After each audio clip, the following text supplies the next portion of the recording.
Good morning. I was taking the exit to go home the other day, and my sister, who was visiting, looked out the window to the right and said, "Oh, look at that flower." And when I looked over, I noticed a pretty red flower. That red flower was the only flower on that exit that I could see. Surrounding that red flower were hundreds of dead weeds. Immediately, I said to her, "Thanks for pointing out that flower. I am going to use that in my next devotional."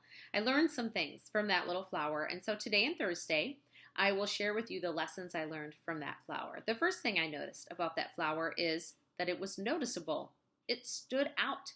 There was garbage all over the exit. There was dead weeds all around the flower, but why did we notice that flower? Why did it stand out? Because it was different from everything else around it.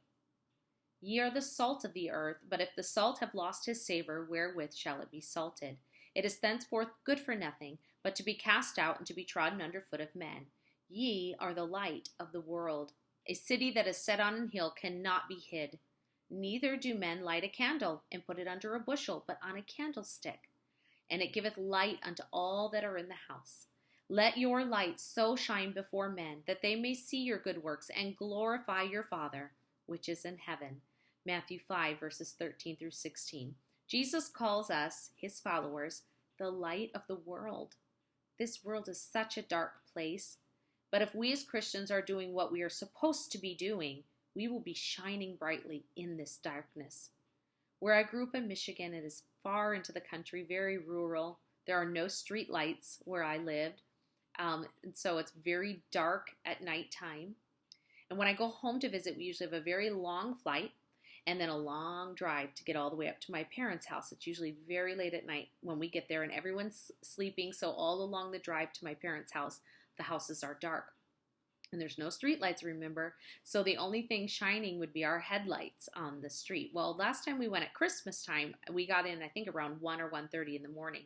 And the drive down our road was pitch dark. Only our headlights were shining. But up ahead, even though all the houses along the way were dark, we could see some lights up ahead. And as we approached my parents' house, we saw what it was. My mom had lined their driveway with candles, and she had put them in clear containers so we could see their driveway standing out. That stood out in the darkness. We couldn't help but see those lights around all that darkness. They stood out to us.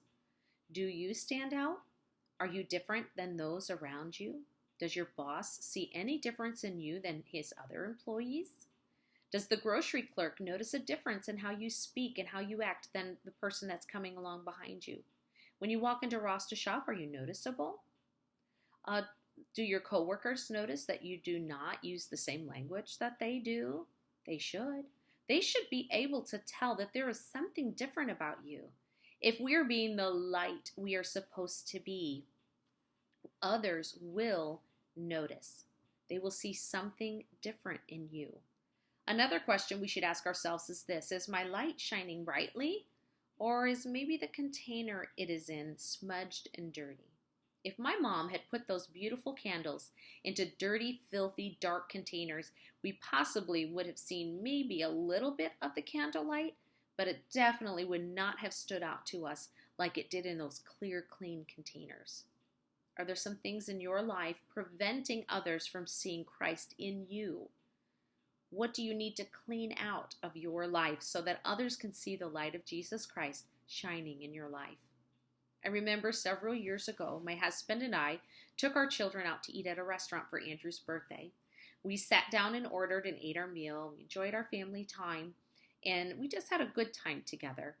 Unbeknownst to us, there was a couple in the corner, and they were watching us. We didn't know it at the time, and we didn't know we were being watched, but we were. After we got our food and started eating, that couple had finished their meal, and the man got up and came over to us. And he said, "I don't usually come over and talk to people, but I noticed your family, and I wanted you to know that I enjoyed seeing your family.